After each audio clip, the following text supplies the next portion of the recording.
हरे कृष्ण। श्रीमद्भागवत गीता की जय। शिल प्रभुपाद की जय। कृष्ण कृपा मूर्ति श्री श्रीमदेशी भक्तिवेदांत स्वामी प्रभुपाद द्वारा भाष्य रचित भगवद गीता तेना मूल रूपे प्रथमो अध्याय। कुरुक्षेत्रनी युद्ध भूमि पर सैन्य निरीक्षण। श्लोक 39। अर्जुनवाच कुलक्षये प्रणश्यन्ति कुलधर्मा सनातना धर्मे नष्टे कुलं कृत्स्नम् अधर्मोऽभिभवत्युत। कुलक्षये કુળનો વિનાશ થયે, પ્રણશ્યંતિ વિનષ્ટ થઈ જાય છે, કુલધર્મા કુળની પરંપરાઓ, સનાતના શાશ્વત, ધર્મે ધર્મ નષ્ટ થાય ત્યારે, કુલમ કુળને,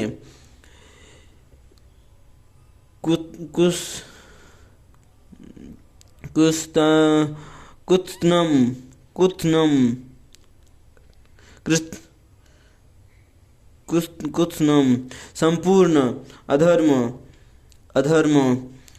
અભિભવતી બદલે છે, ઉત કહેવાય છે.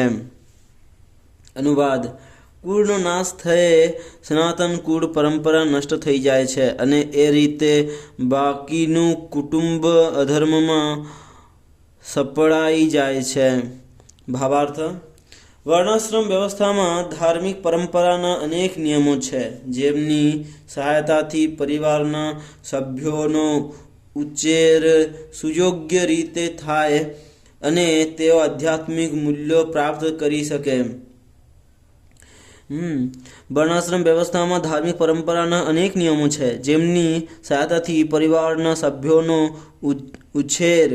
ઉછેર સુયોગ્ય રીતે થાય અને તેઓ આધ્યાત્મિક મૂલ્યો પ્રાપ્ત કરી શકે. પરિવારમાં જન્મથી માંડીને મૃત્યુ સુધીના સર્વ સંસ્કારો માટે સામાન્ય વડીલ સભ્યો જવાબદાર હોય છે, પરંતુ વડીલ સભ્યોના મરણ થવાથી સંસ્કારોની આવી કુળ પરંપરા અટકી પડે છે અને પરિવારના અન્ય જુવાન સભ્યો અધર્મમય વ્યસનોમાં પડવાથી આધ્યાત્મિક મુક્તિનો અવસર ગુમાવી દે છે.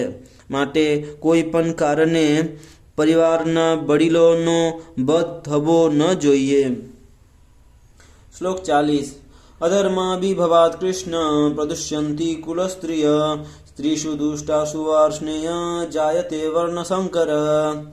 અધર્મનું અભિભવાત પ્રાધાન્ય થવાથી કૃષ્ણ, હે કૃષ્ણ, પ્રદુષ્યંતિ દૂષિત થાય છે, કુલસ્ત્રિય પરિવારની સ્ત્રીઓ, સ્ત્રીષુ સ્ત્રીઓ જ્યારે, દુષ્ટાસુ દૂષિત થાય ત્યારે, વાર્ષ્ણેય હે વૃષ્ણિવંશી, જાયતે ઉત્પન્ન થાય છે, વર્ણશંકર અવાંછિત સંતતિ. અનુવાદ: હે અર્જુને કહ્યું, હે કૃષ્ણ, જ્યારે કુળમાં અધર્મનું પ્રાધાન્ય થાય છે ત્યારે કુળની સ્ત્રીઓ દૂષિત થઈ જાય છે અને સ્ત્રીત્વના પતનથી હે વૃષ્ણિવંશી અવાંછિત સંતતિ ઉત્પન્ન થાય છે.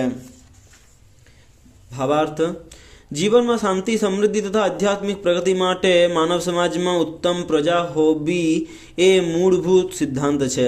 વર્ણાશ્રમ ધર્મના નિયમો એવી રીતે ઘડવામાં આવ્યા હતા કે રાજ્ય તથા જાતિના આધ્યાત્મિક ઉત્કર્ષ માટે સમાજમાં ઉત્તમ પ્રજા ઉત્પન્ન થાય. સમાજમાં એવી પ્રજાનો આધાર સ્ત્રીના સતીત્વ પર તથા તેની નિષ્ઠા પર રહે છે. જેવી રીતે બાળકો સહજ રીતે ગેરમાર્ગે દોરવાઈ જવાનું બલન ધરાવે છે, તેવી જ રીતે સ્ત્રીઓ પણ પતિત થવાનું બલન ધરાવે છે. માટે બાળકો તથા સ્ત્રીઓ બંને માટે પરિવારના વડીલ સભ્યોનું સંરક્ષણ જરૂરી છે. વિવિધ ધાર્મિક પ્રથાઓમાં પરોવાયેલી રહેવાથી સ્ત્રીઓ વ્યભિચારના કુમાર્ગે દોરવાશે નહીં. ચાણક્ય પંડિતના મતે સ્ત્રીઓ સામાન્ય રીતે બહુ બુદ્ધિશાળી હોતી નથી અને તેથી તેઓ વિશ્વસનીય નથી. માટે તેમને વિવિધ કુળાચારોમાં પરોવાયેલા રહેવું જોઈએ અને એ રીતે તેમના સતીત્વ તથા સ્વાર્પણથી એવી પ્રજા ઉત્પન્ન થશે કે જે વર્ણાશ્રમ ધર્મમાં સહભાગી થવા માટે સુયોગ્ય હશે. આવા વર્ણાશ્રમ ધર્મના વિનાશથી સ્વાભાવિક રીતે સ્ત્રીઓ ઈચ્છાનુસાર કાર્ય કરવા અને પુરુષો સાથે ભળવા શક્તિમાન બને છે અને તેથી અવાંછિત પ્રજોત્પત્તિના જોખમે વ્યભિચારને યથેચ્છ છૂટ મળે છે.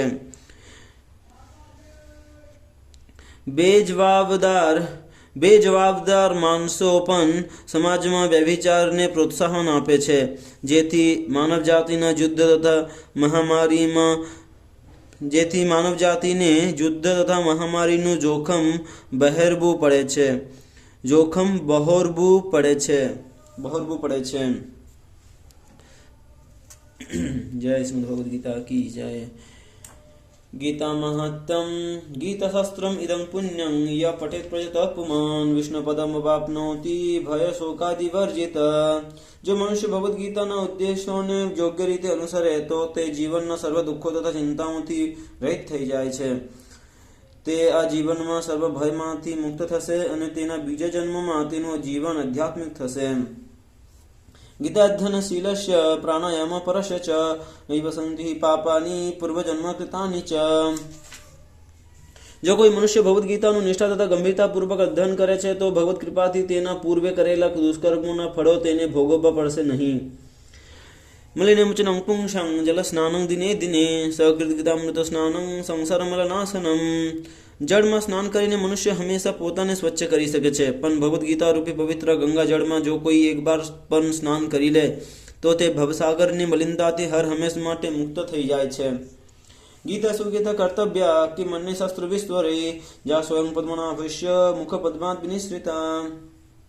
ભગવદ્ ગીતા ભગવાનના મુખ કમળમાંથી ઉદ્ભવી હોવાથી મનુષ્ય માટે અન્ય વૈદિક સાહિત્ય વાંચવાની જરૂર રહેતી નથી. તેને કેવળ ભગવદ્ ગીતાનું જો ધ્યાનપૂર્વક નિયમિત શ્રવણ તથા વાંચન કરવું જોઈએ. આ યુગમાં લોકો સાંસારિક કાર્યોમાં એટલા બધા વ્યસ્ત હોય છે કે તેઓ સમસ્ત વૈદિક સાહિત્યનું અધ્યયન કરી શકે નહીં, પરંતુ આ જરૂરી પણ નથી. આ એક ગ્રંથ ભગવદ્ ગીતા જે પર્યાપ્ત છે, કારણ કે તે સમસ્ત વૈદિક ગ્રંથોનો નિચોડ છે અને ખાસ તો એટલા માટે કે તે પૂર્ણ પુરુષોત્તમ પરમેશ્વરે પોતે કહી છે. ભારતમૃત સર્વસ્વં વિષ્ણુ ભક્તાત્ વિનિશ્રિતમ ગીતા ગંગોદકં પીત્વા પુનર્જન્મ ન વિદ્યતે.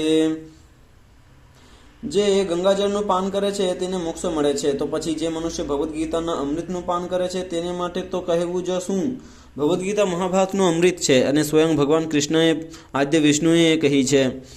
ભગવદ્ ગીતા પૂર્ણ પુરુષોત્તમ પરમેશ્વરના મુખમાંથી નીકળી છે અને ગંગા ભગવાનના ચરણકમળમાંથી નીકળી છે. જોકે ભગવાનના મુખ અને ચરણકમળમાં કોઈ ભેદ નથી, પરંતુ તટસ્થ ભાવે અધ્યયન કરવાથી આપણે સમજી શકીશું કે ભગવદ્ ગીતા ગંગાજળથી પણ વધુ મહત્વપૂર્ણ છે. સર્વોપનિષદો ગાભો દુગ્ધા ગોપાલાનંદન પાર્થો વત્સ સુધીર્ભોક્તા દુગ્ધમ ગીતામૃતમ મહત. સમસ્ત ઉપનિષદોના સારરૂપ આ ગીતોપનિષદ ભગવદ્ ગીતા ગાય સમાન છે અને ગોપ બાળક તરીકે સુપ્રસિદ્ધ કૃષ્ણ આ ગાયને દોહી રહ્યા છે. અર્જુન બાછરડા જેવો છે અને બધા વિદ્વાન તથા શુદ્ધ ભક્તો ભગવદ્ ગીતાના અમૃતમય દૂધનું પાન કરનારા છે. એકં શસ્ત્રં દેવકીપુત્ર ગીતમ એકો દેવો દેવકીપુત્ર એવ એકો મંત્રસ્તસ્ય નામાની જાની કર્માપ્યકં તસ્ય દેવસ્ય સેવા. આ વર્તમાન યુગમાં લોકો એક શાસ્ત્ર, એક ઈશ્વર, એક ધર્મ તથા એક વ્યવસાય માટે અતિશય ઉત્સુક છે. તેથી એકં શાસ્ત્રં દેવકીપુત્ર ગીતમ, કેવળ એક શાસ્ત્ર, સમગ્ર વિશ્વ માટે માત્ર એક શાસ્ત્ર ભગવદ્ ગીતા રહેવા દો. એકો દેવો દેવકીપુત્ર એવ, સમગ્ર વિશ્વ માટે માત્ર એક ઈશ્વર શ્રી કૃષ્ણ હોય. એકો મંત્ર તસ્ય નામાની જાની, અને માત્ર એક જ મંત્ર, એક જ પ્રાર્થના હોય તેમના નામનું કીર્તન. હરે કૃષ્ણ કૃષ્ણ કૃષ્ણ હરે હરે, હરે રામ રામ રામ હરે હરે. અને કર્માપ્યકં તસ્ય દેવસ્ય સેવા, અને માત્ર એક જ કાર્ય હોય ભગવાનની સેવા. હરી બોલ. ગીતા પાઠ ક્ષમા પ્રાર્થના મંત્ર. ઓમ યદક્ષરં પરિભ્રષ્ટં માત્રહીનં ચ યદ્ ભવેત પૂર્ણં ભવતુ તત્સર્વં તત્પ્રસાદાત સુરેશ્વરઃ. જય શ્રીમદ ભગવદ ગીતા કી જય. શ્રીલ પ્રભુપાદ કી જય. હરી બોલ.